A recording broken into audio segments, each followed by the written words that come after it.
Muy buenas tardes. Les doy la más cordial bienvenida a esta sesión de su seminario de visión actuarial sobre la innovación, la investigación y el desarrollo.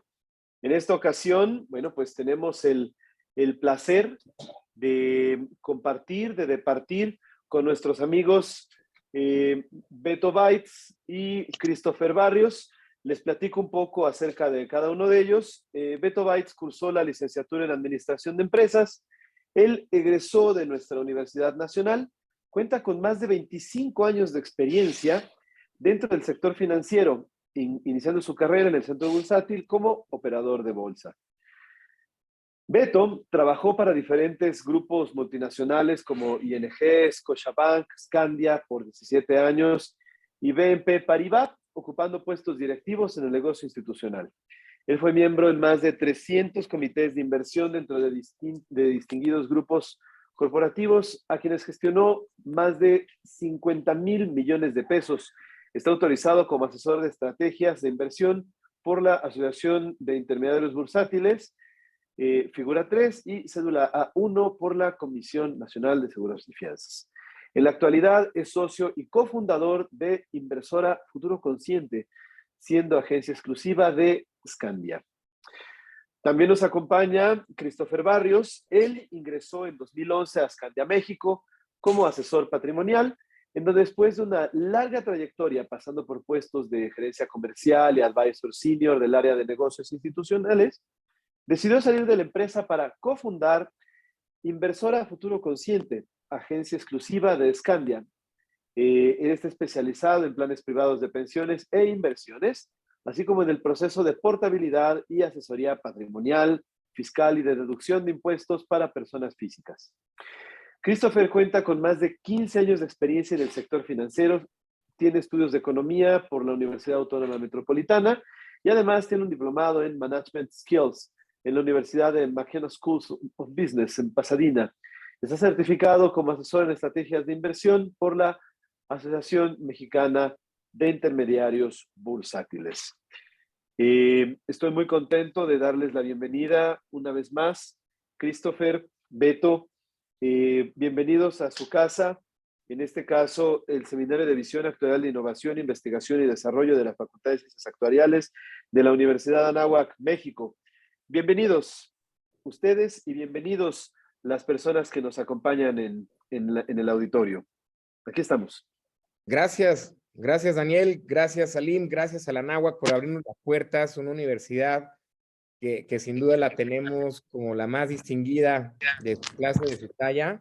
Es un placer para nosotros estar aquí en este foro, que como lo platicamos en sesiones anteriores, la principal intención, como saben, totalmente a pro bono, es tratar de familiarizar a los participantes en materia de finanzas personales, algo que yo en lo personal hubiera querido que me dieran como materia de tronco común. No sé si recién egresado de la secundaria, de la preparatoria. Yo creo que nunca es tarde, qué mejor cuando ya tenemos la madurez, como en el caso del alumnado de esta distinguida universidad, y aprovechar estos momentos para que realmente podamos hacer conciencia, no solamente en materia de finanzas personales, esto engloba muchísimas cosas, particularmente el ahorro con miras al retiro, particularmente familiarizarnos con los instrumentos que existen en el mercado. Tanto Christopher como yo vamos a ir platicando a lo largo de esta jornada las alternativas que existen y buscando nuevamente el fin de que todo el mundo hagamos conciencia de la importancia del ahorro a temprana edad, reiterando, bueno, si no es una materia de tronco común que imparte ahorita la universidad, pues aprovechar estos espacios que nos abren para totalmente desinteresados poder hacer conciencia entre todo el alumnado y la gente que nos acompaña. Daniel, Salim, de verdad, muchísimas gracias por abrirnos la puerta de la distinguida universidad.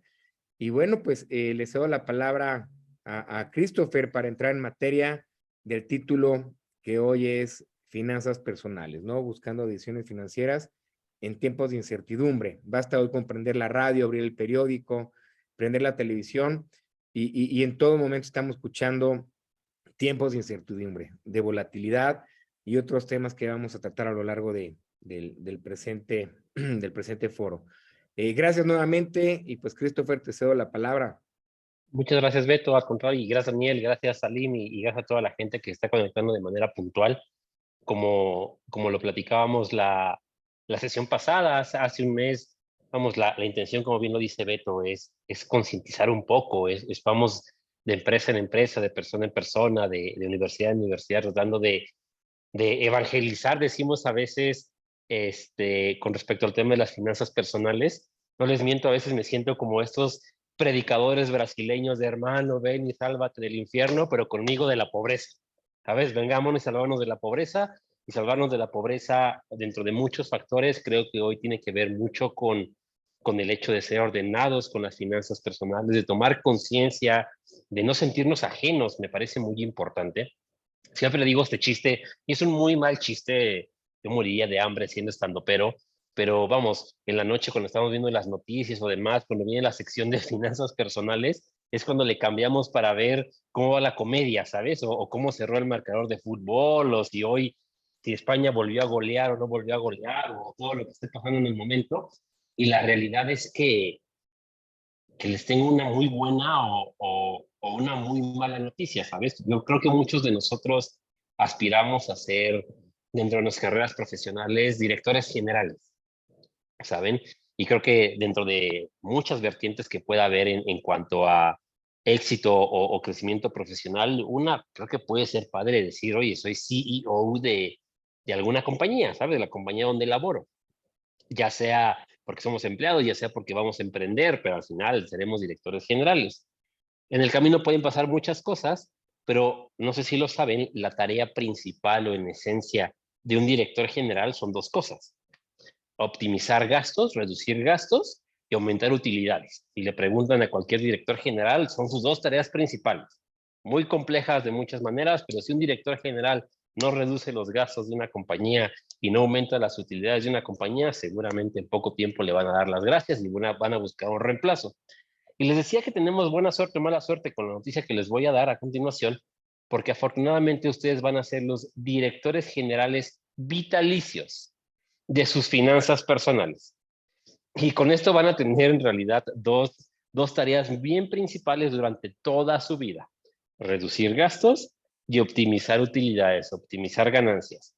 Y es buena o mala noticia porque aquí no hay reemplazo, ¿saben? O sea, si hacen bien las cosas van a estar muy tranquilos financieramente, y si hacemos mal las cosas, la realidad es que vamos a tener muchos dolores de cabeza, pero el puesto es vitalicio.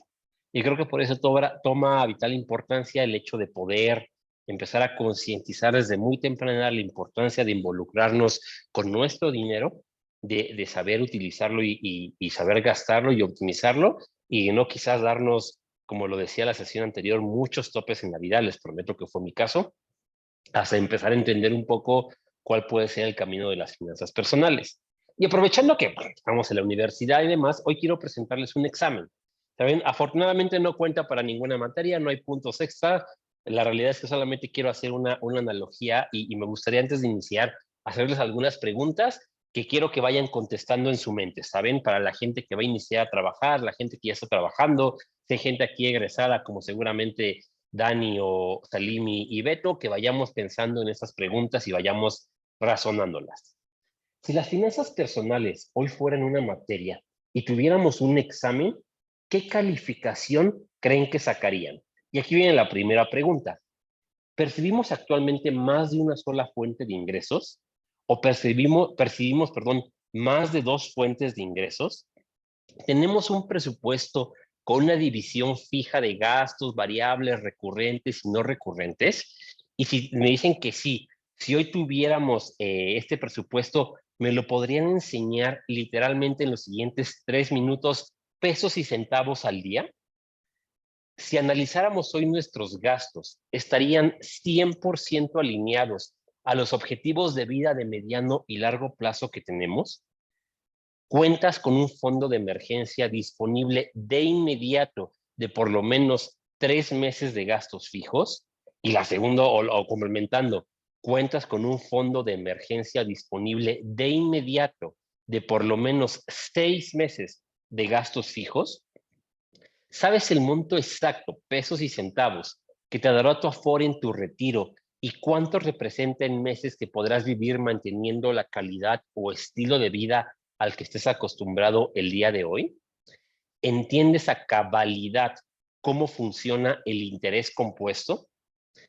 ¿Sabes las cantidades exactas con las que estás protegido con los seguros o instrumentos que pudieras tener contratados el día de hoy?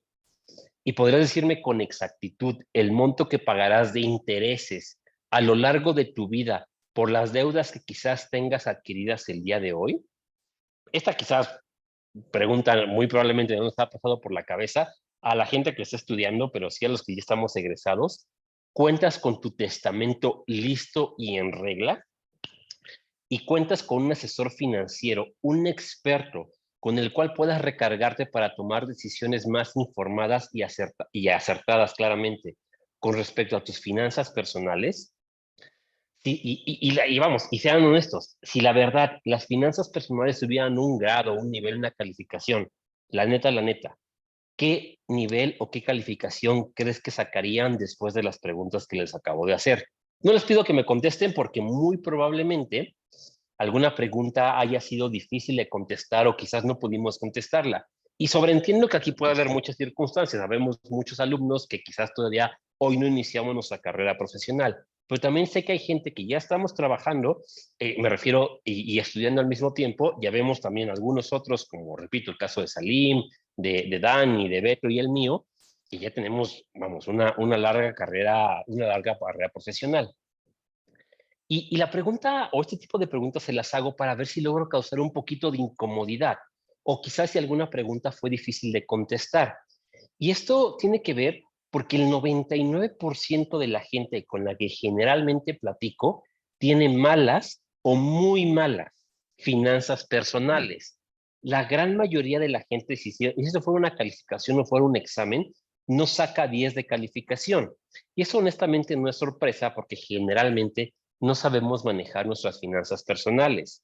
El gran problema radica en que muchas personas reprueban este tipo de examen. Y no es como sacar 6 de calificación. Literalmente hay gente que saca 0 o 3 de calificación. Y es realmente un problema, porque hay exámenes en la vida que no pasa mucho si reprobamos. Honestamente, vamos, yo sé de memoria el nombre de los 3 barcos a través de los cuales llegó Cristóbal Colón a América. ¿Saben de qué me ha servido en la vida? Seguramente por un día sacar una calificación en historia y se acabó. Por eso les digo que hay exámenes que a veces honestamente no generan mucho valor si reprobamos. Pero me atrevo a decir que si llegamos a reprobar el examen de las finanzas personales, es reprobar el examen más importante de nuestras vidas. ¿Y por qué lo digo? Porque reprobar esta materia tiene el potencial de arruinar nuestra vida por completo. Aquí ya no es la prepa o la carrera, me refiero cuando hablamos de finanzas personales. Esto en realidad ya es la vida.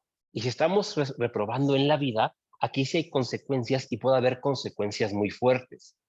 Y es que todo en la vida en realidad tiene un elemento financiero, es decir, dinero, absolutamente todo. Y si fuéramos un poco más serios con nuestra vida, seríamos serios con nuestro dinero, pero muchas veces no lo somos, aunque nos guste contarnos otra historia. Y me importa mucho dejar esto claro, porque hay pocas cosas en la vida en realidad que nos pueden hacer tanto la diferencia como mejorar algunos puntos en la prueba de nuestras finanzas personales. Y lo tengo claro porque todos los días en Scandia vemos que hay una parte de la población que toma acción y que está sacándola del estadio, como dicen nuestros amigos colombianos, y viviendo la mejor versión de su vida y de su futuro financiero. Literalmente es una locura de diferencia en términos de dinero y de objetivos, lo que estas personas alcanzan versus la gente que sigue reprobando y reprobando la materia de las finanzas personales.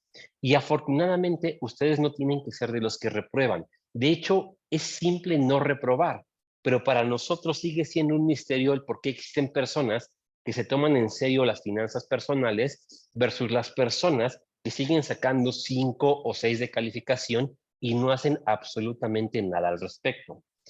Es un enigma porque si vemos que apenas estamos saliendo con las cuentas cada mes, estamos llegando apenas a la quincena, si no hacemos un presupuesto, ¿por qué no buscamos maximizar nuestros ingresos? Y en realidad lo más difícil de entender para nosotros ha sido la razón por la cual las personas deciden seguir en la ignorancia financiera. Aunque honestamente, luego de analizarlo un poco, nuestro contexto, de analizar un poco el contexto, nos va quedando un poco claro. Y es que, como decía Beto, absolutamente nadie nos enseña acerca del dinero. De hecho, nos hacen creer que es algo obvio, algo que deberíamos de saber, pero en realidad no sabemos. Es más, es más probable que entendamos a cabalidad acerca de las finanzas de la empresa para la cual trabajamos que en la empresa más importante que somos nosotros y nuestras familias.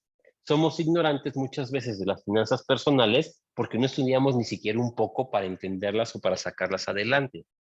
Nos hicieron creer o nos han hecho creer honestamente que es algo que deberíamos de saber casi por arte de magia. Y con esto me refiero al manejo de nuestro dinero.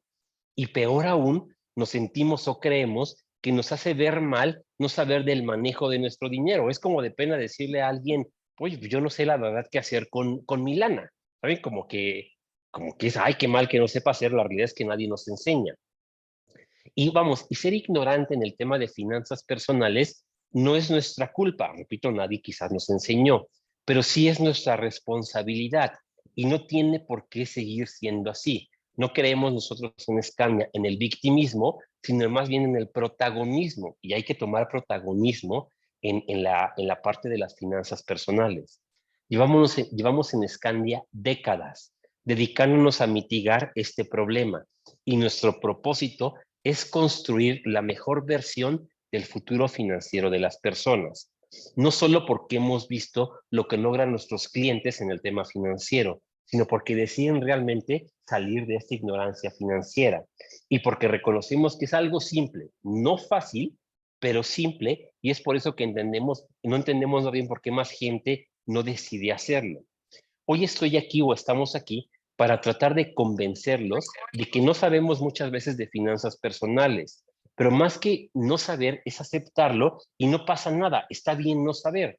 Lo importante sobre todo va a ser hacernos conscientes de muchas cosas, de muchos huecos, de muchos tabúes que hoy muy probablemente tengamos con respecto al dinero y empezar a cambiar la calificación de este examen que hacemos al inicio para empezar a buscar el camino de lo que puede ser la riqueza futura.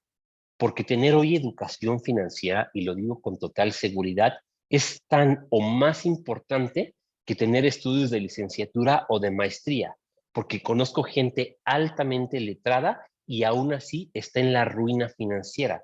Se los digo porque tanto Beto como yo lo vemos todo el tiempo. Y el valor de lo que venimos a platicarles no tiene tanto que ver con con lo que les voy a decir, sino en realidad con lo útil que puede llegar a ser la parte de las finanzas personales. Una pregunta, estamos viendo ya la pantalla, ¿verdad? No les pregunté al inicio.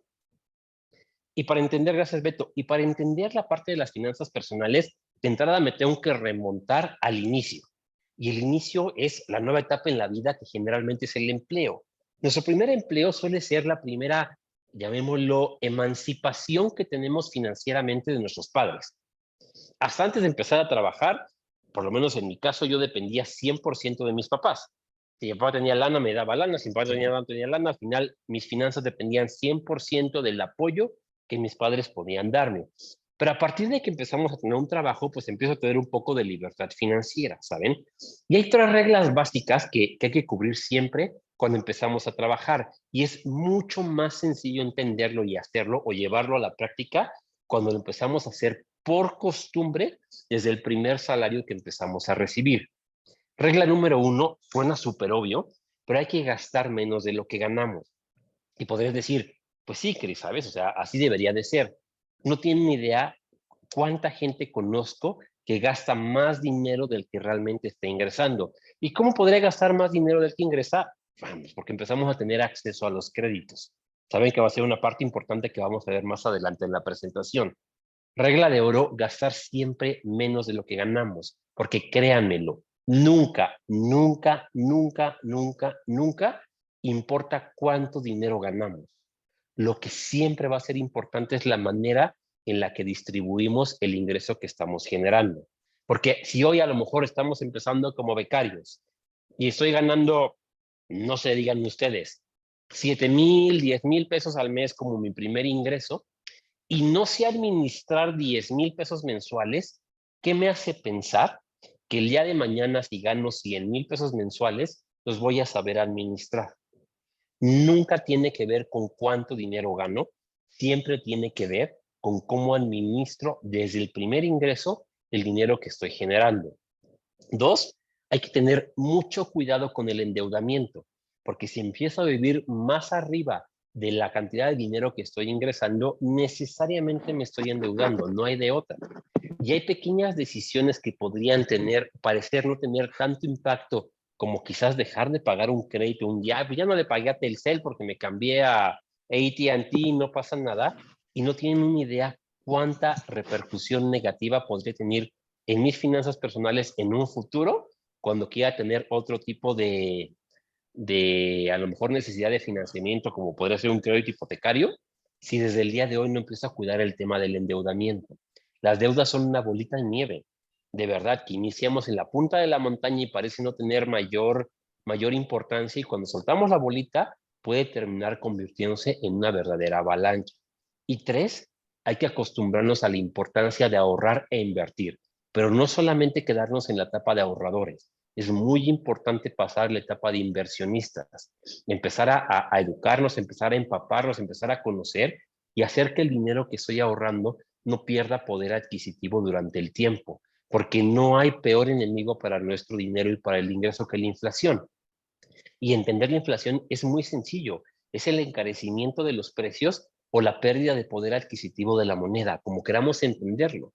Pero si el día de hoy yo decido únicamente quedarme con una persona que ahorra y por mitos o miedos del pasado, o tuve un tío que hoy tiene 80 años, que no, en la devaluación del 80 y algo, perdió todo y por eso no quiere invertir, me quedo quizás con mala información por no concientizarme o no involucrarme más en ese tema de la inversión, mi dinero va a estar perdiendo poder adquisitivo durante todo el tiempo. Y entender la inflación es muy sencilla, siempre pongo este mismo ejemplo, pero yo Christopher Barrios, me declaro, completamente fanático de la Coca-Cola, ¿saben?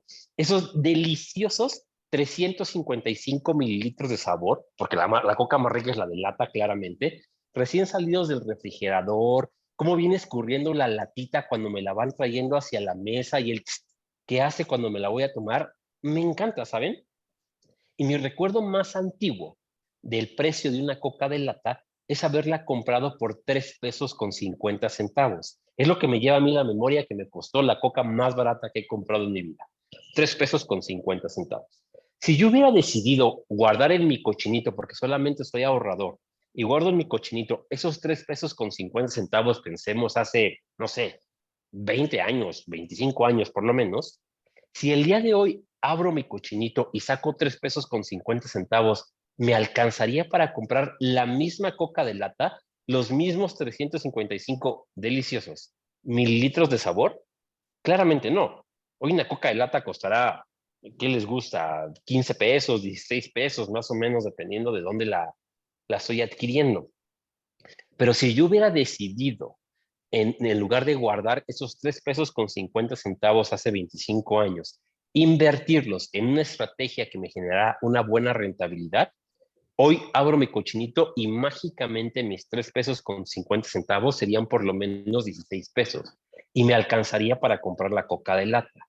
Y si mejor aún, hubiera tenido una buena asesoría en donde mi dinero no solamente estuviera invertido en algo que me pagara la inflación, sino que me generara interés real, que son puntos porcentuales por arriba de la inflación, hoy saco mi cochinito y saco 30 pesos y me alcanza para la coca de lata y para las churrumais, que históricamente son la mejor combinación. ¿Saben? Esa es la importancia del ahorro y de la inversión, ¿sabes? Gastar menos de lo que ganamos, por consecuencia siempre debemos tener un excedente de dinero. 2, cuidarnos de las deudas, muy importante. No es que la deuda sea mala, una deuda tiene que ser inteligente y lo vamos a ver un poco más adelante. Y 3, crearnos la costumbre de ahorrar y de invertir, fundamental. Lo que nos lleva a entender nuestros salarios, ¿saben? Porque muy probablemente la gente que hoy empezó a trabajar, pues llegaron en el proceso normal de una contratación, pues no sé, quizás mandaron su currículum, a lo mejor a través de de la canasta laboral que puede ofrecer la náhuatl a través de algún contacto, de algún tío, de algún familiar. De alguna manera llegaron a la empresa donde están empezando a trabajar, ¿saben? Y salen la clásica entrevista de trabajo, no, pues las funciones son estas, porque quieres trabajar, cómo te visualizas en tantos años, ya saben, ¿no? Todo lo que nos pueden preguntar en una entrevista tradicional de trabajo, y la clásica después, pues nosotros te llamamos. Y uno sale ahí pensando, chin, me voy a quedar, no me voy a quedar, me van a contratar, pero sobre todo uno sale pensando en cuánto me va a pagar el puesto. Sigo con mi ejemplo de los 10,000 pesos.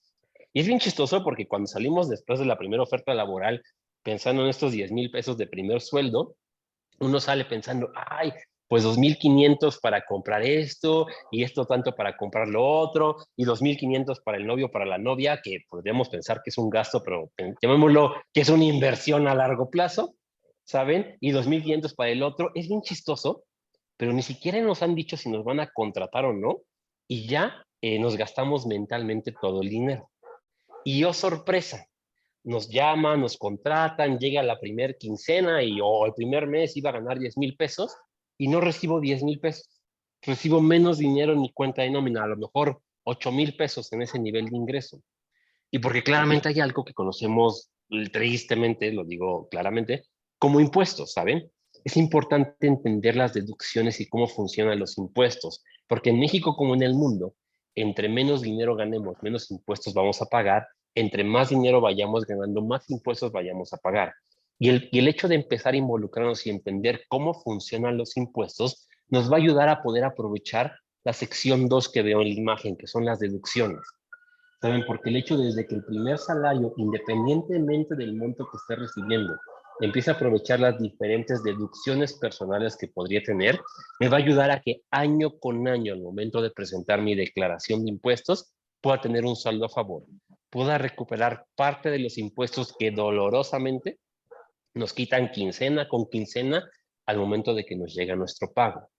Y esto es importante porque conozco gente que lleva años claramente generando un ingreso, años pagando impuestos, incluso años teniendo gastos que podrían ser deducibles de impuestos y no aprovechando los beneficios fiscales que nos da el gobierno por simplemente desear, pues yo no quiero que el SAT se entere que existo. El SAT sabe que desde que ganamos el primer sueldo sabe que existimos. Hoy incluso hay una reforma de ley, tengo 18 años y debería irme a registrar ante el SAT. Así no esté trabajando. ¿Saben? Es importante conocer de impuestos, involucrarnos en los impuestos y empezar a aprovechar las deducciones personales que nos puede dar el gobierno. 2, ya tengo trabajo y generalmente lo que mandan a hacer es abrir una cuenta bancaria. Y por idiosincrasia mexicana, pensamos que la cuenta bancaria sirve para guardar nuestro dinero. Y la realidad, las cuentas bancarias sirven para centralizar ingresos y pagos, como lo dice la lámina, pero no son productos de ahorro a largo plazo. Conozco mucha gente, y Beto no me dejará mentir porque conoce a la misma gente, que lleva años acumulando dinero, a veces en grandes cantidades, totalmente parados, ociosos y a la vista, que resulta hasta peligroso, en la cuenta bancaria. Muchas veces porque no tenemos alguien que nos asesore y que nos pueda decir, hay que poner este dinero a trabajar. ¿Para qué sirve la cuenta bancaria? Para tener liquidez inmediata. Porque yo meto hoy 4 números mágicos en el cajero y me da dinero al instante, claramente hasta que se acabe, ¿sabe? Pero las cuentas bancarias no generan rendimiento, incluso nos cobran comisiones. Por eso es importante empezar siempre a diferenciar que mi cuenta bancaria sirve para cubrir rápidamente la necesidad de liquidez inmediata que pueda tener, pero el dinero que yo quiero empezar a acumular para objetivos de mediano o largo plazo con fines más patrimoniales, el banco no es la opción.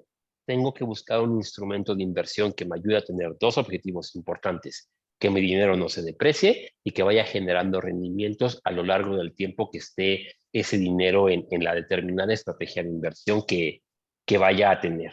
¿Para qué sirve el banco? Para no hacer colas.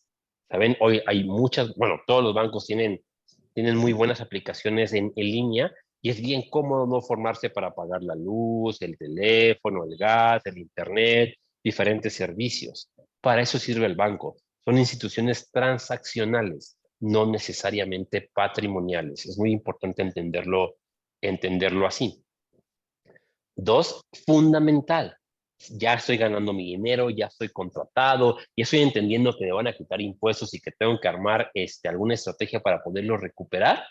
Por favor, hay que crear un presupuesto.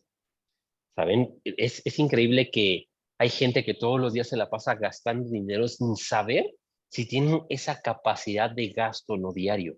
Y la única manera de saberlo y podernos adecuar es creando un presupuesto personal o un presupuesto familiar. Es fundamental que lo creemos. Yo soy old school y a mí me gusta el Excel, pero hoy hay un montón de aplicaciones que podemos descargar gratuitamente de cualquier App Store donde nos puede ayudar a llevar una gestión de las finanzas personales, en donde tenga totalmente definido, uno, cuál es mi ingreso bruto. Dos, cuánto me quitan de impuestos. Es importante saberlo y cualquier recibo de nómina me dice cuál fue la retención de impuestos de la quincena o del mes. Tres, después de que tengo un ingreso neto, ingreso bruto menos impuestos, claramente es igual a ingreso neto, determinar cuáles son mis gastos fijos, que estos claramente irán variando con respecto a los compromisos que yo vaya adquiriendo a lo largo de mi vida. ¿Saben? Si hoy sentimos que no me alcanza, muy seguramente es porque no teníamos un presupuesto y porque tenemos firmados compromisos que no sabíamos que podíamos afrontar. Si llevo un estricto orden en un presupuesto personal o familiar, siempre voy a saber qué compromisos sí puedo adquirir y cuál en este momento quizás no sea conveniente para mis finanzas. Porque lo que viene después son los gastos fijos. Si hoy pago rentas, si pago hipotecas, si estoy pagando el coche, si me toca pagar la luz, el gas, el internet, todo lo que sé que constantemente voy a tener. Y después de estos gastos fijos, generalmente el Excel nos equivoca y dice que nos sobra dinero. ¿Dónde está? ¿Quién sabe? Pero el Excel dice que sobra dinero. Y es cuando nos damos cuenta generalmente que tenemos gastos no identificados. Y la mejor manera de empezar a eliminar esos gastos no identificados es obligarnos a ahorrar e invertir. Porque si hago la regla de que gano mi dinero, ahorro y después gasto, siempre voy a empezar a generar un patrimonio que me va a ayudar el día de mañana a cubrir objetivos mucho más importantes. Porque si no hago esto, seguramente voy a caer en deudas. Y recordemos que el dinero prestado, aunque sea sin interés, son los ingresos de mañana que me estoy gastando el día de hoy. Y la repito porque la frase me gusta mucho. El dinero prestado, aunque sea sin interés, son los ingresos de mañana que me estoy gastando el día de hoy. Oye, Cris, pero ¿cómo dinero prestado sin interés? Pues porque a lo mejor le puedo pedir prestado una lana a mi papá. O hoy le pido dinero prestado a Beto y seguramente, a menos que me salga muy usurero, seguramente no me va a cobrar intereses, ¿saben? Pero el día de mañana, de buenas o de malas, a mi papá o a Beto, pero se los voy a tener que regresar. Voy a tener que regresar el dinero que me prestó. Y van a ser ingresos menos que voy a tener el día de mañana. Todo esto se puede claramente prevenir llevando un estricto control de ingresos y gastos a través de un presupuesto personal o un presupuesto familiar. Oye, Cris, pero voy creciendo, voy ganando más dinero y muy probablemente voy teniendo alguna necesidad de financiamiento. ¿El crédito es malo? El crédito no es malo cuando sabemos utilizarlo. Los grandes economistas, los grandes financieros, todo lo que firman es a través del crédito, ¿saben? En su día a día. Lo importante es saber cómo utilizar una tarjeta de crédito y a distinguir los diferentes tipos de crédito que pueda haber. He escuchado gente que dice, pues tengo otra preaprobado un préstamo personal por 300,000 pesos en Bancomer, lo voy a sacar y con eso me voy a ir a comprar un coche. Grave error, porque el tipo de interés que tiene un préstamo personal no es el mismo tipo de interés que puede tener la tarjeta de crédito o un crédito hipotecario o un crédito de auto.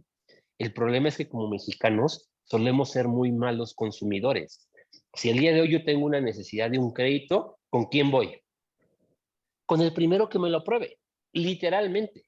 Difícilmente me pongo a ver, pues tengo a lo mejor relación bancaria con Santander, con Bancomer y con Inbursa. Oye, ¿cuál me da un mejor préstamo? ¿Cuál me da mejores condiciones, mejores tasas? No, si hoy me dice Bancomer desde la aplicación, porque además así funciona y lo hace. Dale clic aquí y en este momento tienes preaprobado N cantidad de dinero, le doy clic en este momento. Y muchas veces no veo el impacto que va a tener hacia adelante la cantidad de intereses que voy a pagar sobre el préstamo que me están haciendo en ese momento. Y justamente me lleva a la parte 2, que debo considerar cuánto voy a pagar, por cuánto tiempo y el monto de la mensualidad, que es muy importante. He visto gente que le da clic a este crédito en automático a través de la aplicación, cae el dinero y ni siquiera se enteraron cuánto iban a pagar de manera mensual. Y cuando viene el primer pago, muchas veces nos limita demasiado en la cantidad de flujo que tenemos presupuestado. Y a veces tenemos que dejar de pagar cosas por cubrir un compromiso que muchas veces no teníamos planeado a través de un crédito. Es altamente importante que nos hagamos conscientes de esta parte del crédito, porque esta es la realidad. ¿Saben? Esta es una tablita que saqué de una revista gratuita que se llama Dinero de la Conducef. Es una revista que pueden suscribirse y todos los meses les va a llegar vía PDF a su correo electrónico, y nos decía la realidad. Ahora en tiempos de mundial, la gente que ahorró hoy anda en Qatar. La gente mortal estamos viendo el mundial a través de la sala de la casa, en algún restaurante. Y dice la revista, oye, si compramos una pantalla hoy con un costo de 7,000 pesos con tu tarjeta de crédito y decidimos únicamente pagar el monto mínimo de la tarjeta, si la saco con Bancomer, hoy tendría un pago mínimo del 20%, un interés promedio del 35.30% anual, pagaría 18 meses y terminaría pagando 8,950 pesos por la tarjeta de 7,000. No suena tan mal. Oye, pero imagínate que me fui a Bancoppel. No le voy a preguntar si alguien aquí tiene crédito de Bancoppel, seguramente van a decir que no. Y si lo tienen, ni levanten la mano. Al fin no se preocupen, no los estoy viendo. ¿Saben? Pero Bancoppel, la tasa de interés hoy ronda el 65%. El pago mínimo es chiquitito. Terminaría siendo 122 pagos y terminaría pagando 31,473 pesos por la pantalla de costo de 7,000. Ya deja el dinero, que es muchísimo. Son por ahí casi 5 veces el costo de la pantalla, 4,5 veces aproximadamente. 122 pagos para liquidar mi pantalla de 7,000 pesos. Para cuando acabe de liquidarla, seguramente ya ni existen las pantallas. Va a haber una cosa seguramente así de chiquita que va a sacar algo artificial y el artista va a salir ahí en medio de la sala a bailarme, a cantarme o a contarme la novela. 122 pagos por una deuda que quizás no necesitaba o que no supe controlar.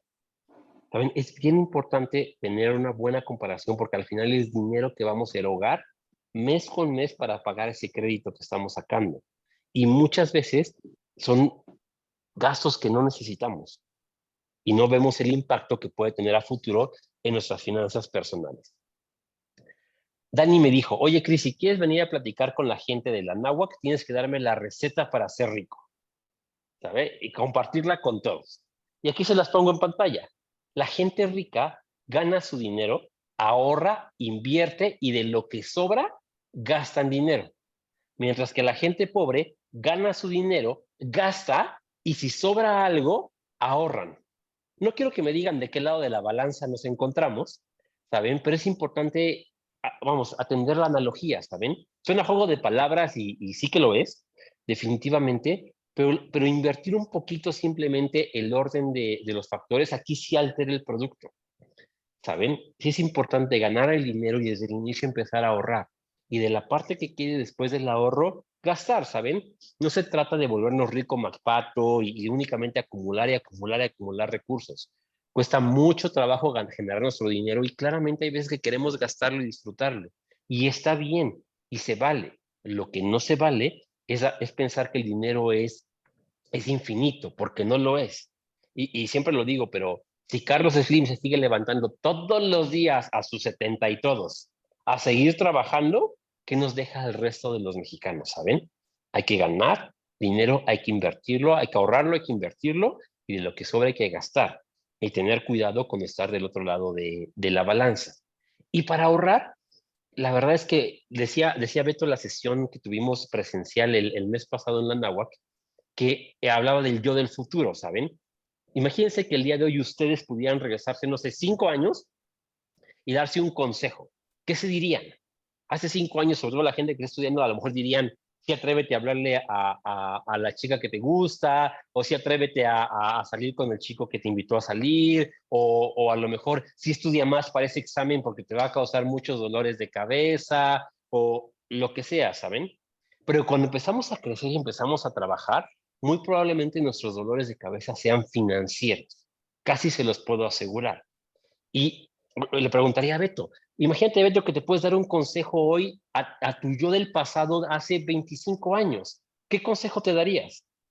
No, sin lugar a dudas, me diría Beto, de todo ingreso que percibas, por lo menos separa el 10% de este, ¿no? Creo que es muy atinado tu consejo. El dinero está para disfrutarse, pero sin lugar a dudas tenemos que ponernos metas, tenemos que hacer conciencia de lo que gastamos, de lo que percibimos, y la receta, bueno, pues creo que no tiene mayor ciencia, ¿no?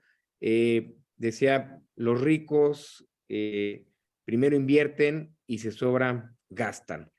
Yo no le llamaría a los pobres, les llamaría a los eh, eh, eh, pues primero gastan y si sobra, después ahorran, si es que tienen el vehículo, si es que tienen información. Entonces, puntualmente atendiendo a tu pregunta, Christopher, y el consejo que les da, lugar a dudas, me encantaría regresarme los 25 años que tengo activo trabajando y me diría, Beto, separa y guarda el 10% de tus ingresos. Inviértelo en un instrumento tan conservador, moderado, dinámico, especulativo como te dé la cabeza.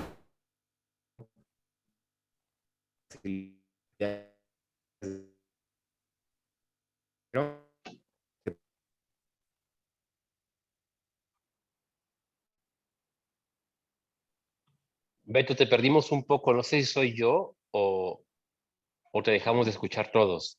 ¿Ahí me escuchas bien, Chris? Ahí te escucho. Perfecto.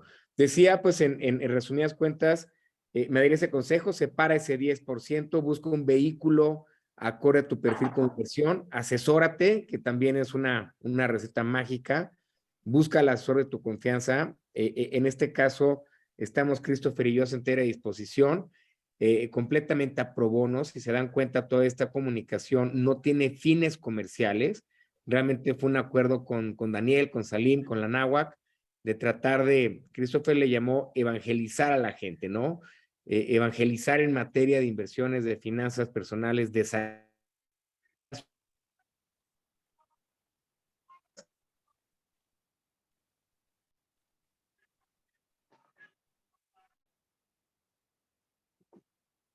Creo que te volvimos a perder, Beto.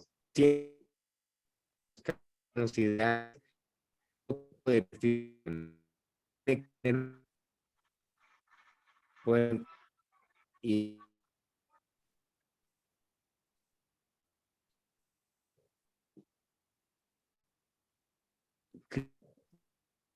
Creo que la tecnología nos está traicionando en el caso de Beto, pero como bien lo dice, un buen consejo que nos daríamos cualquier persona que llevemos ya varios años trabajando es ahorrar, ¿saben?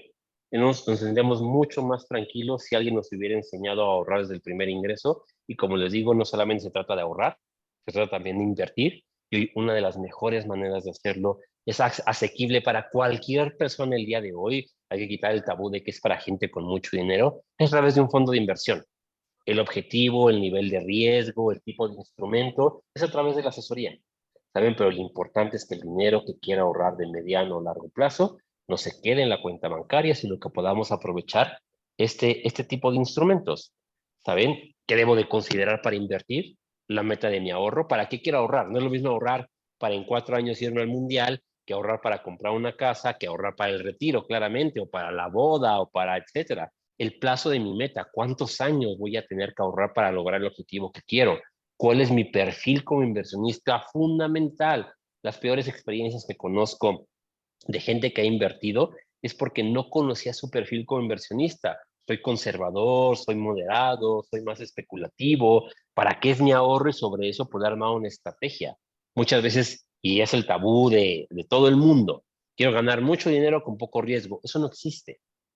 Pero haciendo una buena diversificación, estando bien asesorados, creando una buena estrategia, realmente puedo obtener muy buenas ganancias en el mediano o largo plazo. La magia en realidad está en la constancia de ahorro periódico y sobre todo entender en qué estoy invirtiendo. Hay mucha gente y conozco muchas experiencias que está invirtiendo y ni siquiera entiende a cabalidad dónde está poniendo su dinero. Es importante que a través de una buena asesoría tenga la capacidad de entender en palabras llanas y sencillas dónde estoy poniendo mi dinero y cuál es el objetivo de la estrategia de inversión que esté creando el día de hoy para cualquiera que sea la meta de ahorro que estoy creando. Porque la mayor ventaja, se los prometo, es el tiempo. El activo más importante en términos de ahorro e inversión y el único que no puedo recuperar es el factor tiempo, no la cantidad de dinero. Si puedo ahorrar mucho dinero, qué bueno, voy a de un objetivo más grande. Pero es increíble, y lo digo sin exagerar, lo que 1,500 pesos al mes a lo largo de 40 años, pensando a lo mejor en ahorro para mi retiro, la cantidad de millones de pesos, y no exagero la palabra, millones de pesos podría tener por un ahorro, aunque sea pequeño, pero constante. Y la magia es en el interés compuesto, que es la capitalización diaria del rendimiento del día anterior. ¿Saben? El interés compuesto más el tiempo es lo que me puede llevar a alcanzar esta idílica, pero muy, muy alcanzable libertad financiera. Y es importante porque además tenemos, y lo dije en la sesión anterior, una responsabilidad bien importante como mexicanos, sobre todo toda la gente que estamos empezando a trabajar después de 1997, que es cuando cambió la ley de pensiones en México, y tenemos que crear nuestro propio plan personal de retiro, porque el peor plan de jubilación que podemos tener es aquel que no podemos controlar. Y si el día de mañana me vuelven a cambiar las reglas del juego con respecto a las pensiones en México, podré irme a protestar, a hacer marchas, lo que sea, difícilmente voy a lograr algo. Pero si yo tengo hoy, por cuenta propia, un plan estructurado, pesos y centavos, que me ayude a llegar a un objetivo con el cual pueda mantener mi calidad de vida el día de mañana, se los prometo, voy a estar totalmente despreocupado a mis 60 años de edad para mantener la calidad de vida. Y creo que esta gráfica se las mostré la sesión anterior y no quiero andar demasiado, pero es bien triste que como mexicanos la vida laboral promedio sea de 40 años y que hoy 6 de cada 10 personas que estamos hoy en esta sesión, cuando lleguemos a la edad o etapa de jubilación, vamos a depender de los amigos, de la caridad o del fiado. Y si pensamos, eso a mí no me va a pasar, pero hoy no tengo estructurado pesos y centavos, ¿cómo puedo llegar a mantener mi calidad de vida? Sobre todo la gente que ya estamos trabajando, muy probablemente vamos a caer en estadística.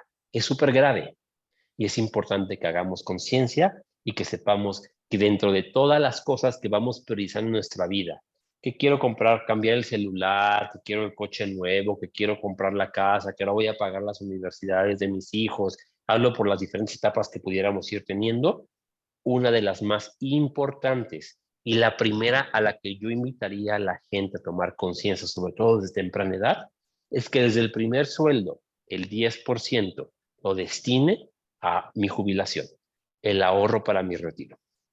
Sé que no nos va a importar mucho ahorita, sé que va a sentir que va a faltar mucho tiempo, de verdad se van a sorprender de la gente que sí tomó conciencia y ahorró y hoy está gozando de una buena jubilación, versus la gente que no ha ahorrado, que no ahorró, que sintió que faltaba mucho tiempo para el retiro y que cuando llega a esta etapa se da cuenta de lo difícil que va a ser, de la insuficiencia de recursos que va a tener y que lamentablemente va a tener que seguir trabajando.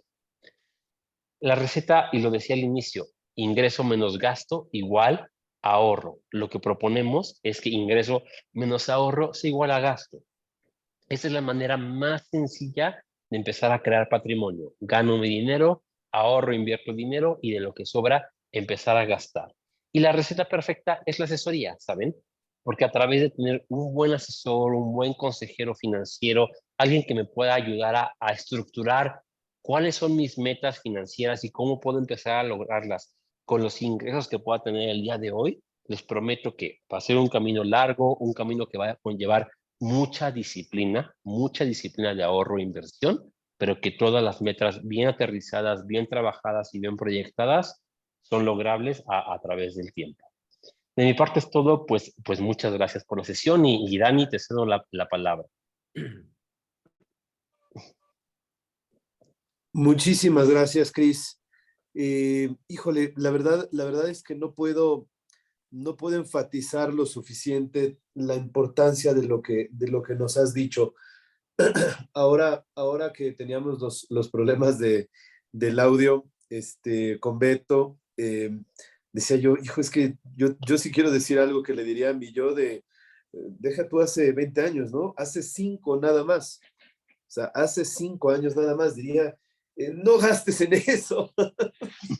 No gastes en eso. Sí es súper importante. Ok, a reserva de poder escuchar una a una las dudas que tengan nuestros participantes, hay una lámina por ahí que nos presentaste, Cris, que me pareció súper valiosa. Digo, es que en realidad toda la presentación me pareció muy, muy, pero muy valiosa. Pero sí, no, está...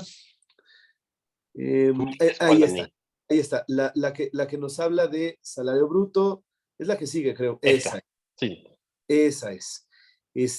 Yo pienso que ahí es donde yace la clave de todo. Ahí es donde yace la clave de todo. Entonces, si pudieras, por favor, repetir esta última parte para que tomemos nota. Claro, con mucho gusto, vamos. Es sencillo de cierta manera de entender y aunque parezcan complejos, los impuestos no son más que matemáticas simples. Calcular me refiero a los impuestos en México, no son que matemáticas simples. Es más, si me permites, Dani, dame un segundo y les voy a compartir un sencillo Excel ah, que los ilustra de una mejor manera. Muchas gracias. Miren, compartir pantalla. ¿Me pueden confirmar si están viendo ya un Excel? Ya se ve, Cris.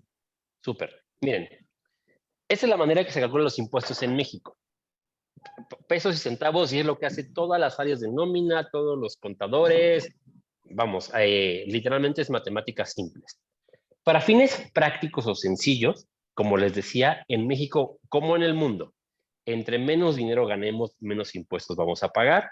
Entre más dinero vayamos ganando a lo largo de nuestras vidas, más impuestos vamos pagando. Pero el corte es anual.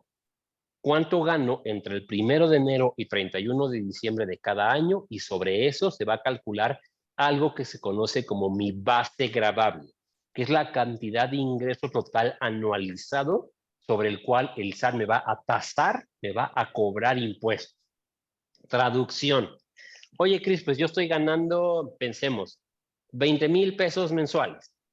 Por 12 meses son 240,000 pesos. Y aparte tengo 20,000 pesos de aguinaldo porque tengo prestación de 30 días. Pues ya son 260,000 pesos de ingreso anual bruto. Pero aparte tengo 2 meses de bono por desempeño en el trabajo.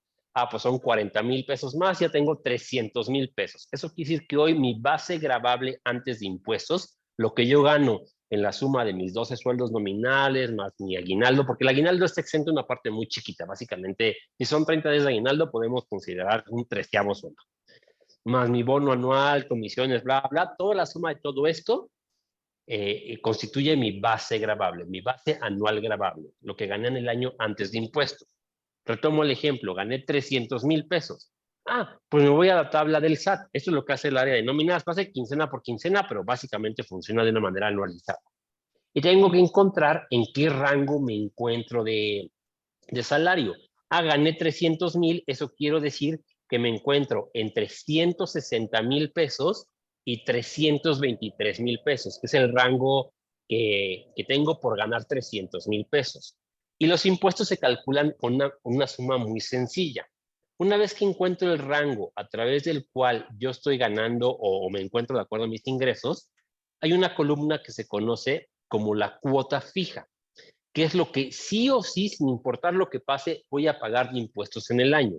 Si gano 300,000 pesos, voy a tener una cuota fija de 17,005 pesos con 47 centavos de impuestos. Más, porque van a decir, eso es bien poquito, más el porcentaje sobre el excedente del límite inferior. ¿Qué dijo? Cuando yo encuentro mi rango, se darán cuenta que tengo un límite inferior y un límite superior. Oye, gano 300,000. Mi límite inferior son 160,000. A 300,000 que gano, le resto 160,000 y la diferencia la voy a multiplicar por el 21.36%, más los 17,005 pesos que tengo de cuota fija. Eso constituye el total de impuestos que yo voy a pagar durante el año. Aquí lo voy a ver de una manera más sencilla. Gano 20,000 pesos de sueldo mensual, gano 20,000 pesos de aguinaldo y gano 40,000 pesos, les decía ahí, de bono anual. Ya gané aquí 300,000 pesos. Y una persona que hoy gana 300,000 pesos tiene una cuota fija de 17,005 pesos y el porcentaje sobre el excedente del límite inferior, que era el 21 punto y fracción, resulta en 29,780 pesos. La suma de estos dos me da un impuesto total anual de 46,786 pesos. Hoy una persona que gana en México 300,000 pesos anuales termina pagando 46,000 pesos, cerrando números, de impuestos, y la diferencia es su ingreso neto, su ingreso después de impuestos. ¿Dónde se vuelve interesante? Se vuelve interesante cuando empezamos a armar una estrategia de deducción de impuestos, en donde la ley me dice que si decido que voy a ahorrar para mi retiro, que es el único instrumento de ahorro en México que es 100% deducible de impuestos, la ley me permite ahorrar, y por eso decía Beto ese número mágico del 10%, me permite ahorrar el 10% de mi ingreso. Si gano 300,000 pesos al año, tengo el derecho a ahorrar al año hasta 30,000 pesos. Y sin hacerlos mucho rollo, tengo el derecho a deducir otro 15% extra de mi ingreso, o sea, de lo que gano al año, en deducciones personales. Algo que puede ser una consecuencia de mi día a día. Gastos médicos, colegiaturas, lentes oftálmicos, dentista, nutriólogo, psicólogo, gastos funerarios, cosas que se me van a presentar a lo largo de mi vida. Crédito hipotecario, etcétera. ¿Qué hace una deducción personal? Una deducción personal ante la ley disminuye mi base gravable. ¿Sabe? Yo gané los 300, pero tengo el derecho a deducir 30,000 pesos en ahorro para mi retiro y hasta 45,000 pesos, en este ejemplo de ingreso de 300, en deducciones personales. Lo que hace la deducción personal es restarla de la base gravable. Entonces ya no gané, lo digo entre comillas, 300,000 pesos. Ahora gané 225,000 pesos, que es la diferencia de 300,000 menos 30,000 menos 45,000. Y por eso así hincapié que en México como en el mundo, entre más ganamos, más pagamos impuestos, entre menos ganemos, menos impuestos deberíamos de pagar. Yo ya gané 300, mi empleador me retuvo 46,000 pesos prorrateados quincena con quincena, pero tuve deducciones personales. Y hoy una persona que gana 225,000 pesos debería pagar 30,000 pesos de impuestos, pero a ustedes ya les retuvieron 46, por consecuencia pagaron impuestos de más y la diferencia, que son 16,020 pesos, es un saldo a favor que puedo tener ante el SAT año con año al momento de presentar mi declaración de impuestos. Y entre más dinero vaya ganando, más impuestos voy a poder ir recuperando porque más impuestos iré pagando y el porcentaje de deducciones podrá ser mayor. No importa, con eso quiero transmitirles que no importa cuánto dinero ganemos, no importa si aquí le pongo 10,000 pesos de sueldo mensual, 15,000, 20,000 o 150,000, 200,000 de sueldos mensuales. Lo importante es entender cómo hoy se calculan mis impuestos, se darán cuenta que son literalmente matemáticas simples, no tiene ninguna ciencia calcular impuestos para que no dejen que un contador les cobre mucho dinero. La verdad es que sale bien barato, es muy sencillo calcular impuestos. Y dos, si somos asalariados, que la gran mayoría llegamos a hacerlo por lo menos los primeros años de vida profesional, deducir impuestos es una matemática también muy simple y eso me ayuda a que año con año recupere una parte de los impuestos que ya tenía perdidos al momento de presentar mi declaración. Dani, no sé si esto fue claro. Es absolutamente claro, muchísimas gracias. Es que esta es exactamente la cuestión que creo que es importante que nosotros tengamos presente. Y cuando digo nosotros, me refiero desde luego a nosotros, los que somos jóvenes y que estamos por salir de la escuela, ¿no? Porque lo que pasa con la gente que está en la escuela, y en este caso pues, me estoy refiriendo a prácticamente todos los participantes en esta reunión, es que no tenemos idea de esto que acabas de enseñarnos. Es más, llevamos las materias de contabilidad así como, ay, las materias de conta, y los problemas en conta se reducen a, sales del examen y le preguntas a tu compañerito si le cuadró o no le cuadró el ejercicio. Eso es, la contabilidad sirve para eso cuando están en la escuela. Y no nos damos cuenta de para qué sirve tener en cuenta cuánto gano, cómo me cobran impuestos, a dónde se va. Yo sugeriría a las personas que están conectadas ahorita que tomen capturas de pantalla. Tomen captura de pantalla. Vale la pena, jóvenes. Ok, ya hablé Voy a mucho. poner A ver, esta si quieren, que es la tasa de impuestos. Esa puede variar cada año de acuerdo a la inflación, de acuerdo a más. No ha cambiado en los últimos 2 años, pero podría ser diferente el 1 de enero. Lo que se hacen son actualizarse los rangos, pero la esencia es la misma. imagino que Vamos a esto compartir la presentación, Dani, y cuenten con ella. Muchas gracias. Imagino que esta información está disponible, por ejemplo, en Diario Oficial de la Federación. Sí, le pones, o sea, no te vayas tan lejos. Google, tabla de ISR anual 2022, y aparecen todas las imágenes que quieras con la tabla que acabamos de ver. Yo les recomiendo verla anualizada, porque van a encontrar tablas semanales, quincenales o mensuales. Esto porque hay muchos métodos de pago. Hay gente que le paga a sus empleados semanalmente, otros quincenalmente, otros mensualmente. Pero al final todo se traduce a un ingreso anualizado que es, como les decía, lo que gané entre el 1 de enero y 31 de diciembre de cada año. Entonces es mucho más sencillo sacar el cálculo anual y a partir de ahí trabajar con las deducciones. Si se atoran en la invitación, tienen nuestros datos, tanto los de Beto como los míos, y con mucho gusto, sin ningún tipo de costo, les damos una asesoría exacta, sobre todo la gente que ya está trabajando y pagando impuestos, creo que le puede generar mucho valor y podemos ver temas personales con mucho gusto. Muchísimas gracias, Cris. A ver, pues muchachos, está abierto el foro para que hagan preguntas. Por favor, las que gusten, adelante.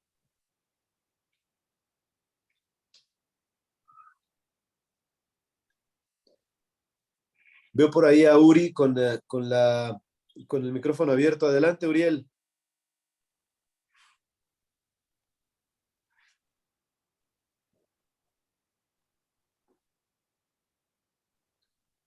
Ya le dio oso. Fausto Pérez tiene levantada la mano. Adelante, por favor, Fausto. Hola, buenas noches. Yo solo quería hacer una pregunta. A la hora de invertir, ¿en dónde invertimos? ¿Quién nos asegura? O sea, ¿por qué los retornos de los bancos y así no son los mejores y luego es mejor arriesgar ahorita que estamos jóvenes? O sea, ¿dónde hacerlo y cómo hacerlo? Vamos, Fausto, es una gran pregunta y creo que lo platicaba un poco en la sesión.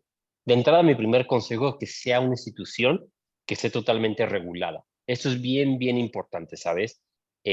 Todos los grandes conflictos de repente que se escuchan financieros, fraudes o demás, suelen ser en empresas no reguladas, que a veces prometen tasas exorbitantes de rendimiento con riesgos supuestamente nulos. Primera opción, mi primer, digamos, paso, una institución regulada 100% dentro del marco normativo. Segundo, tengo que invertir, más bien tengo que conocer un asesor con el que haga clic, con el que tenga química. Literalmente es una relación de largo plazo. Y cuando una relación es como una amistad, como un noviazgo, solamente aquí hay una asesoría financiera. Y tengo que tener química con mi asesor. Y parte de la química se crea claramente dándome cuenta que mi asesor tenga el conocimiento suficiente para poder ayudarme a esclarecer o cuadrar las metas que pueda tener en el corto, mediano y largo plazo. Y dos, a traducirme en palabras sencillas, domingueras y llanas en qué estoy invirtiendo. Tres, definir mi perfil como inversionista. Y definir el perfil como inversionista tiene que ver mucho con, una, mi conocimiento y experiencia en inversiones, si tengo o no tengo. Dos, implica e influye el nivel o el grado de estudios que tenga.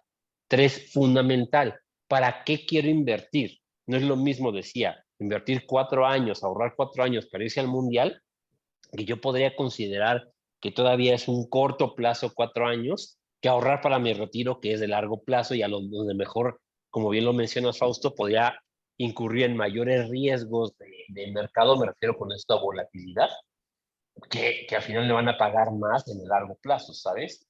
Y 4, o sea, los horizontes de inversión, fundamentales, ¿sabes? Entre más largo plazo, la regla el libro dicta que entre más largo plazo yo vaya a invertir, mayor podría ser el riesgo de mercado que puedo asumir. Entre más corto plazo tenga el compromiso, más conservador debería ser mi estrategia de inversión. No sé si quieras añadir algo, Beto. No, claro, en la actualidad, Fausto, en ocasiones no lo juzgo, hay enorme información, ¿no? Hoy te venden productos de inversión, vaya, quizás hasta en la caja de los cornflakes. Coincido con lo que dice Christopher Barrios, nos baña de información el mercado. Hoy hay instrumentos tan fácil, ágiles y sencillos de entender como son los fondos de inversión. En particular, nuestra representada se ha concentrado muchísimo en los fondos de inversión porque son fáciles de digerir, fáciles de entender y completamente públicos.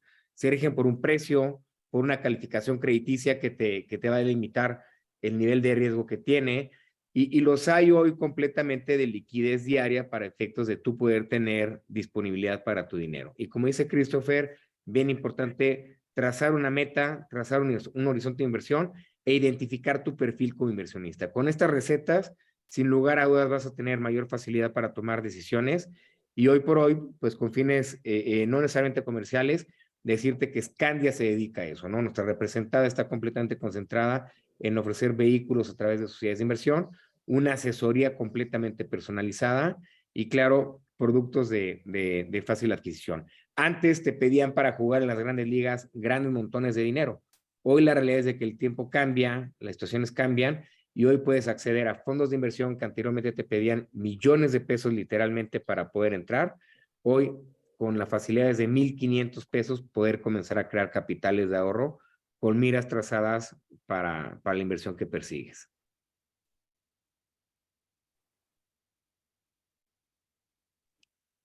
Perfecto, muchas gracias. Un placer, Fausto. Muchas gracias, Fausto, por la pregunta. Muchas gracias, Beto, Cris, por las respuestas. Bueno, entonces, ¿hay alguna otra pregunta, jóvenes, que queramos hacer?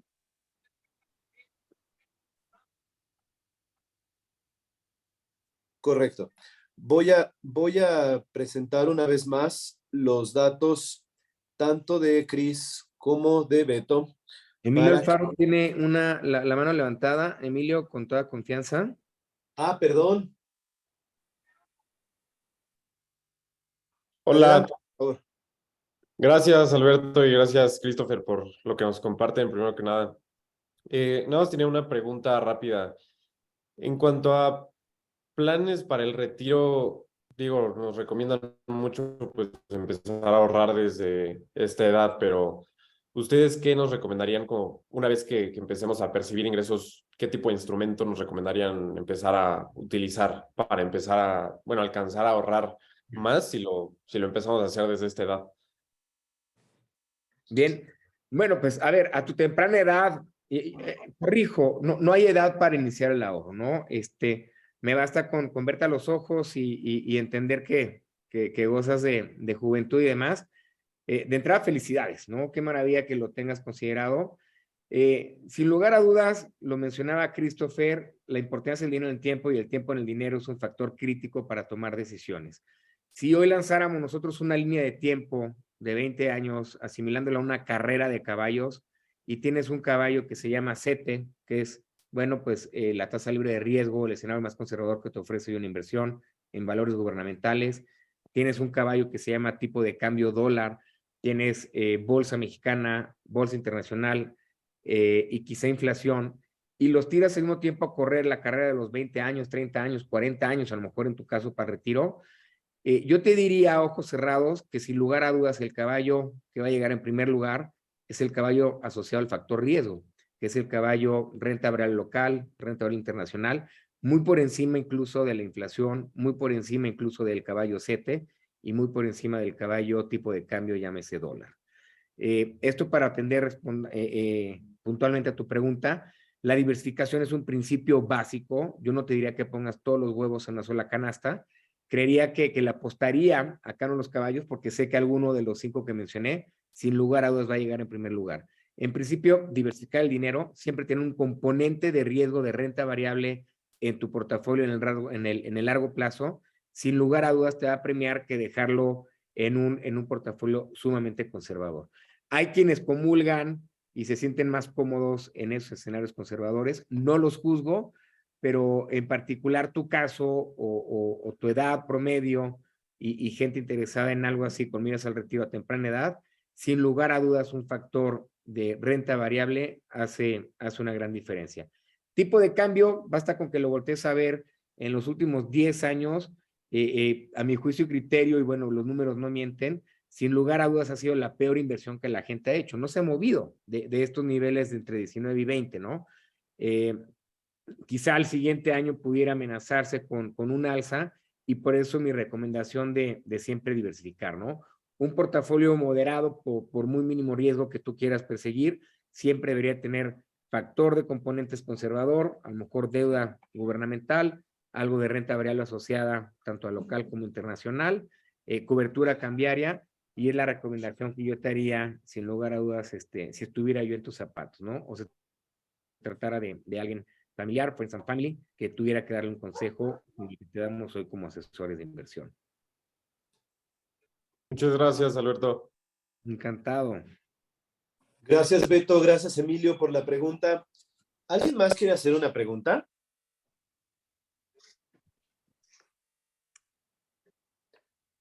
Adelante, Pedro, por favor.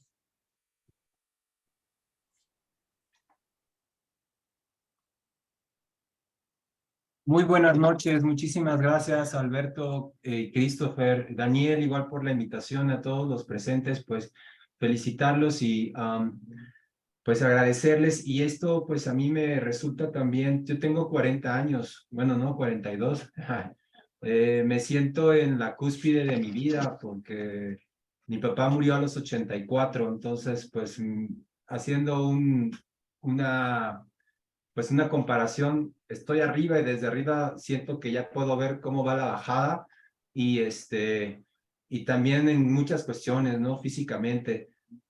A mí me interesa preguntarles cómo ven ustedes la situación para México y respecto a nosotros en nuestro panorama de inversión o nuestro panorama de prevención a lo que nos pueda, pues ya saben, ¿no? Cuestiones contingentes como un accidente o bueno, el retiro no es contingente porque pues va a llegar. ¿Cuándo? Pues esperemos que llegue después de los 65, pero pues cualquier situación de algún accidente o invalidez pues nos aceleraría ese proceso, ¿no? Pero como mexicanos, ¿no? O yo comentarles, mi familia fueron trabajadores federales y pues vivieron con una pensión la cual, pues al día de hoy a mi madre, que todavía, gracias a Dios, está en vida, pues vive de ella, pero pues no es suficiente. Pero bueno, sí es suficiente para una sola persona, eso sí, afortunadamente, pero si tuviera más dependientes sería algo complicado. Pero para nosotros, a nosotros que estamos en esa carrera del ahorro, de la inversión, y la situación como ven actualmente en el mundo, y comparándolo pues, con la historia económica que pues hasta ahora conocemos, y que esperemos pues sea cíclica, ¿no? Y vuelva a suceder. ¿Ustedes esperan que el ahorro en productos financieros ortodoxos, por así decirlo, del mercado financiero que existen, son alternativas que nos puedan procurar una riqueza en el futuro? ¿O pudiéramos explorar otras alternativas actualmente Por ejemplo, en mi caso estoy explorando el trading deportivo, no sé si han escuchado de ello. Y pues afortunadamente después de 5 años he visto pues una ganancia de mi ahorro pues extraordinaria, ¿no? Como por ejemplo un 3.5 mensual que se traduce en un 3.5 por 12, pues 45% aproximadamente. 42% anual. ¿Qué producto ortodoxo del sector financiero te puede dar un 42% anual? Mira, perdón, No, adelante, Chris. volado. Yo iba a decir que desconozco el trading deportivo. A lo mejor tiene otro nombre en el vocabulario que nos tiene familiarizados. Yo le llamaría booking de apuestas, el cual sin lugar a dudas es un riesgo abismal, ¿no? Y se convierte en un volado. Yo respondo puntualmente a tu pregunta. Sin lugar a dudas, creo que los productos que circulan hoy en el mercado, los instrumentos financieros regulados, como dijo Christopher a lo largo de la conferencia, premian y premian muy bien.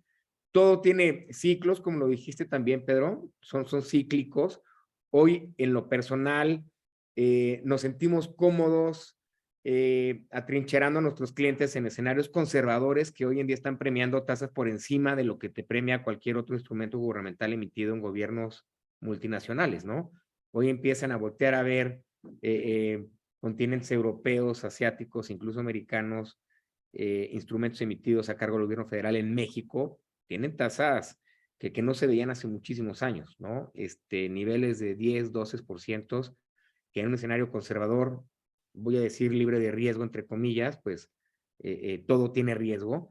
Sin embargo, hay niveles de riesgo. Hoy una emisión gubernamental creo que tiene bastante protección y retornos del 10, 12%, a mí me dejan dormir tranquilo y transmitirlo a nuestro público inversionista. Compararlo con un 42.5% que calculaste del 3.5% anual, dirás es muy bajo, pero el nivel de riesgo que tiene asociado, sin lugar a dudas, creo que deja más tranquilos al público inversionista que jugar un volado el trading deportivo.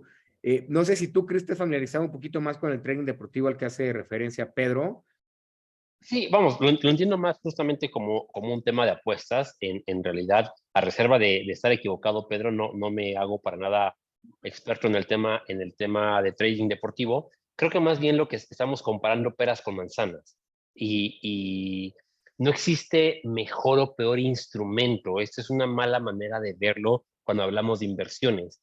Hay instrumentos o estrategias de inversión con diferentes objetivos, que es muy diferente. No, o sea, vamos, para nada estoy peleado con un 42.5% y te voy a mandar una lana, ¿sabes, Pedro? Para que me lo empieces a manejar. Y aquí está Con enfrente de gusto, todos, amigo. estás asumiendo la responsabilidad, ¿sabes? Pero ¿sabes qué lana voy a mandarte? La lana que estaría dispuesto a perder en todo el rojo a Las Vegas. No tiene que ver con tu expertise, Pedro, no te me vayas a ofender, no tiene que ver con esto. A lo mejor estamos hablando con el Cristiano Ronaldo o el Messi del trading deportivo. No lo sé porque no soy familiarizado.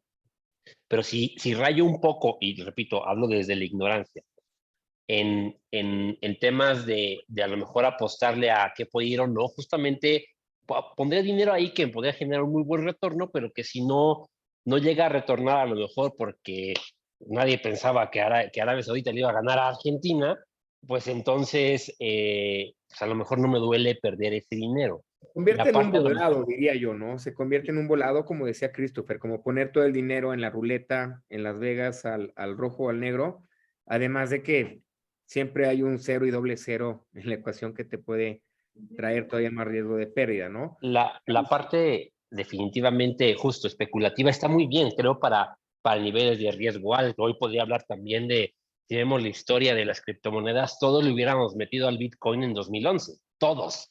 O sea, si hubiera sabido lo que iba a pasar, hago que mamá hipoteque la casa, literalmente, ¿a qué más que la venda, mamá, rentemos? ¿Sabes? Porque el crecimiento que tuvo de 2011 a 2019, 2020, inicios de pandemia, temas de Bitcoin, ¿sabes? Pero hoy se ha caído enormemente. Al final, bien lo decía Beto, diversificación creo que es la palabra mágica cuando hablamos de armar estrategias de inversión. Y repito, diferentes instrumentos, no es que uno sea mejor que otro, es que cumplen objetivos diferentes. Hoy un CETE es un instrumento patrimonial para la gente que quiere preservar o conservar patrimonio. Hoy la bolsa combinada con instrumentos conservadores pueden ser para estrategias de mediano plazo. Hoy únicamente bolsa, llámese mexicana o americana, puede ser para instrumentos o estrategias más bien de 5 años en adelante, de 7 años en adelante, llámese retiro, llámese otro tipo de objetivos. Hoy quizás dicen que quien le metió dinero en un booking al partido de Argentina versus Arabia Saudita, hizo muchísimo dinero, porque el underdog siempre va a pagar más, claramente. Cuando me gusta el box, cuando pelea, y le voy al Canelo, pero cuando pelea el Canelo no le apuesto al Canelo, la apuestas al contrario, porque si le atinas, si le dan un golpe de suerte, y lo que pasó con Andy Ruiz y Joshua, nadie esperaba que Andy Ruiz se hiciera campeón de peso completo mundial, y la apuestas a Andy Ruiz y le pegaste y ganaste una muy buena lana en este momento. Pero repito, son objetivos diferentes. Felicidades por el performance que traes en lo que vienes haciendo, me parece un gran performance. Yo te diría, la parte especulativa me hace mucho sentido que la sigas trabajando como lo vienes haciendo, y a lo mejor la parte de esa parte especulativa, lo que viene siendo más patrimonial, es lo que podrías pensar en un instrumento financiero mucho más, como lo llamas tú, tradicional o conservador. Un sustituto de no tener la esfera de cristal, Pedro, y adivinar el futuro, sin lugar a dudas es la diversificación. Y como dijo Christopher, son temas aislados, ¿no? Son comparar peras con manzanas, dejando las peras en el ámbito del booking deportivo y dejando las manzanas en el ámbito financiero. Sin lugar a dudas, un producto bien diversificado, una apuesta de mediano a largo plazo en instrumentos de renta variable, van a premiarte siempre en el mediano y largo plazo por encima de lo conservador. Toma en cuenta, por ejemplo, un 2020, ¿no? Cuando ya estaban las bolsas un tanto infladas, tuvimos retornos del 50 y hasta 60% con apuestas en la renta variable. En 2021 todavía había retornos de renta variable de 30%, 22%, 20%. Hoy 2022 toda esa burbuja se cayó. Yo creo que la gente que tomó oportunamente utilidades en medio de pandemia, en crisis financieras, con guerras de por medio, digo, que no se avecinaban o no se sabían venir, de pronto estallan y nos trae a las épocas de actualidad en materia de volatilidad, ¿no? Hoy te diría, creo que se empiezan a componer algo las cosas, creo que hay ventanas de oportunidad para empezar a tomar compras oportunamente, a lo mejor escalonadas, porque empiezan a repuntar mercados, empiezan a estabilizarse las cosas, todavía no acaba la guerra, todavía hay amenazas, todavía no arreglan fronteras entre China y Estados Unidos, todavía hay factores externos que pudieran regresar y traer caídas, pero siempre un componente de renta variable en un portafolio de inversión te puede hacer la diferencia. Dinero aislado, dinero que te puedas jugar en un volado literal, en este booking deportivo, padrísimo, me encantan a mí, me encanta el riesgo de esa materia, me declaro fanático del tema del juego, Las Vegas, etcétera, pero ese dinero que llevo es dinero que estoy completamente dispuesto a perder. El dinero patrimonial, el dinero que tengo que ahorrar para un futuro, para el bienestar, para mi retiro, para la educación de mis hijos, sería mínimo el riesgo que yo pondría y lo aislaría por completo de un tema de booking deportivo.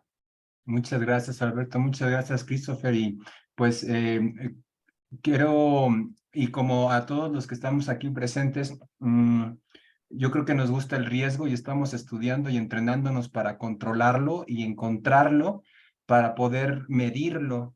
Y en esto, pues, les recomiendo, pues, estudiar bien, como bien nos recomendó Christopher, de qué se trata la técnica en la parte del movimiento de la operación de mi capital por una inversión en alguna instrumento, llámese un fondo o acciones o deuda, conocer cómo se mueve. Y igualmente, con todo gusto, a través de Daniel les compartiré, o quizá más adelante los invitemos a través de Daniel a una plática de trading deportivo para que descubran cómo entonces ese mapa de las apuestas deportivas se vuelve controlable cuando apuestas a todos los juegos en temporada regular. No es un solo volado. Ajá. Entonces, teniendo información de ese mercado de apuestas, porque existe, ¿no? Llamemos de básquetbol, béisbol, fútbol americano y hockey sobre hielo de la Liga Americana en temporada regular. Tenemos 20 años de información. El juego siempre va a haber. Todo el año hay juegos. Entonces, teniendo un mercado en donde siempre hay operación, podemos hablar de una ley que conocemos que es de los grandes números. Porque si bien jugamos al volado, si jugamos 100 volados, te apuesto a que vamos a quedar 50-50. Tú lo sabes y lo sabemos todos, ¿no? Entonces, si así jugamos con todos los juegos en toda la temporada, podemos asegurar un rendimiento del 3-5, pero ya será para otra plática. Agradezco muchísimo su tiempo y su atención y su disposición para explicarnos. Muchas felicidades. Acá estamos. Es un placer. Gracias y felices también. Muchísimas gracias, Pedro. Muchas gracias de nuevo a Cris y gracias a Beto por el tiempo, por estar con nosotros, por compartir su conocimiento. Vamos a cerrar esta sesión del BAID, desde luego pues agradeciéndoles como acabo de hacerlo, y bueno, pues les paso este pequeño video.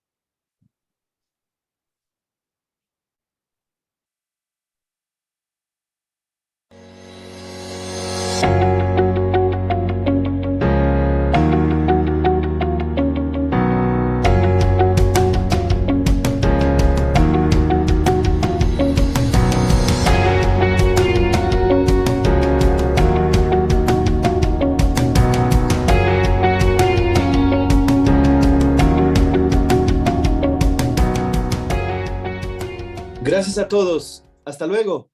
Abrazo. Gracias.